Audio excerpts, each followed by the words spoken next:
అందరికీ నమస్తే, welcome to Anu's kitchen. ఈ రోజు రెసిపీ లెమన్ రసం అండి. నిమ్మకాయ రసం తయారు చేసే విధానం షేర్ చేయబోతున్నాను.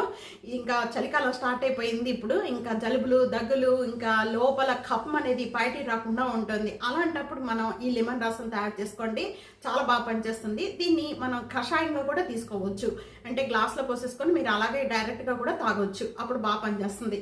రండి, ఇది ఎలా తయారు చేయాలో చూసేద్దాం. చాలా ఇది పెట్టుకోవడం కూడా చాలా ఈజీగా చేసుకోవచ్చు. దీనికి ఐటమ్స్ కూడా ఎక్కువగా పట్టవు, చాలా హెల్తీ కూడా చాలా మంచిది. రండి, తప్పకుండా ఇదే విధంగా ఒక్కసారి ట్రై చేసి మీకు ఎలా ఉంది అనేది కామెంట్స్లో తెలియజేయండి. ఈ తయారు చేసే విధానం, దీనికి ఏమేమి కావాలి ఏంటనేది చూసేద్దాం. రండి.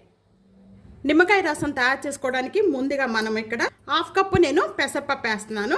అలాగే ఒక హాఫ్ కప్ అనేది పప్పు, హాఫ్ కప్పు పెసరపప్పు, హాఫ్ కప్పు కందిపప్పు, ఇక్కడ రెండు కలిపి 1 కప్ అయినాయి. ఈ 1 కప్ అనేది నేను కుక్కర్లో వేసేస్తున్నాను.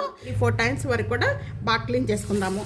ఈ రెండు పప్పులు 3 టైమ్స్ వరకు కూడా బాగా క్లీన్ చేసుకున్న వాటిలో మనం ఏ కప్పుతో అయితే మనం మెజర్మెంట్ తీసుకున్నామో ఇదే కప్పుతో 3 కప్స్ అనేది వాటర్ యాడ్ చేస్తున్నాను.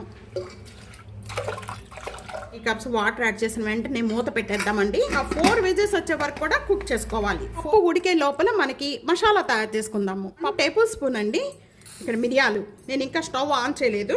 1 టేబుల్ స్పూను జీరా, ఇప్పుడు స్టవ్ ఆన్ చేస్తున్నాను. 1 మినిట్ వేగితే చాలు. అలా వేగిన వెంటనే కూడా ఇప్పుడు నేను స్టవ్ ఆన్ చేసేస్తున్నాను. స్టవ్ ఆన్ చేసేసుకొని ఇక్కడ మిక్సీ జార్లో యాడ్ చేసేస్తున్నాను. త్వరగా చేసుకొని పక్కన పెట్టేసుకుందాం. మిక్సీ జార్లో వేసిన మొత్తం కూడా ఈ పౌడర్ అంతా రెడీ అయిపోయిందండి. ఈ విధంగా చేసుకోవాలి. అంతా కూడా రెడీ అయిపోయిందండి. నిమ్మకాయ రసం పెట్టుకోవడానికి ముందుగా కావాల్సిన ఐటమ్స్ చూద్దాము. ఇక్కడ చూస్తున్నారు కదా, 3 టమాటాలండి, మీడియం సైజు టమాటాలు 3 తీసుకోండి. నా దగ్గర చిన్నవి ఉన్నాయి కాబట్టి నేను ఇలా తీసుకున్నాను. 3 ఒకే సైజులో తీసుకోండి. 3 పచ్చిమిర్చి, కొద్దిగా కరివేపాకు, కొద్దిగా కొత్తిమీర, తురిమిన అల్లము, అలాగే కొద్దిగా బెల్లము, ఒక హాఫ్ టేబుల్ స్పూను పసుపు, టేస్ట్కి సరిపడా సాల్ట్, ఇక్కడ నేను గల్లుప్పు తీసుకున్నాను. చిన్న ఉసిరికాయ అంతా చింతపండు అండి, ఒక్క నిమ్మకాయ చల్లారిపోయింది బాగా. ఇదిగోండి, మెత్తగా అయిపోయింది. ఈ విధంగా మెత్తగా అయిపోయిన పప్పు అంతా కూడా బాగా మెత్తగా చేసుకోవాలి. ప్యాన్లో 1 టేబుల్ స్పూను గీ యాడ్ చేస్తున్నానండి. గీ అంతా కూడా బాగా మెల్ట్ అయిపోయిన వెంటనే పచ్చిమిర్చి కట్ చేసినవి అన్నీ కూడా యాడ్ చేసేస్తాను. కొద్దిగా కరివేపాకు, కొద్దిగా కొత్తిమీర, అల్లం తురిమిందంతా కూడా వేసేసుకుందాం. ఇదంతా వేసిన వెంటనే ఒకసారి బాగా కలుపుకుందాం అండి. నా టమాటాలు కూడా వేసేస్తున్నాం. ఇది సరిపడా సాల్ట్ యాడ్ చేస్తాను కూడా దీంట్లో వేసేస్తున్నానండి. చిన్న ఉసిరికాయ అంత చింతపండు అండి, ఆ వాటర్తో పాటు దీంట్లో వేసేసుకున్నాం.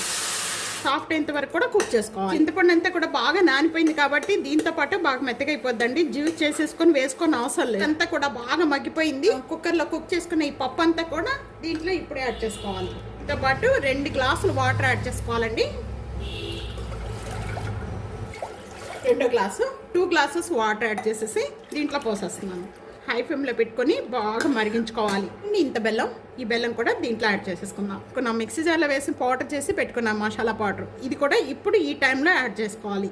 దీంతో పాటు బాగా పప్పుతో పాటు ఈ మసాలా వేసిన వెంటనే బాగా మరిగి వాళ్ళండి 2-3 పొంగులు వచ్చే వరకు మరిగితే చాలు. ఇంకోనండి, చూస్తున్నారు కదా, ఈ విధంగా పొంగితే చాలు. 3 సార్లు ఇలాగా పొంగాలండి. ఈ విధంగా పొంగి నేను వెంటనే కూడా ఇంకా స్టవ్ బంద్ చేసేసుకున్నాము. నిమ్మకాయ పిండేస్తున్నాను, విత్తనాలు ఏమీ లేకుండా నిమ్మకాయ పిండేస్తున్నాను.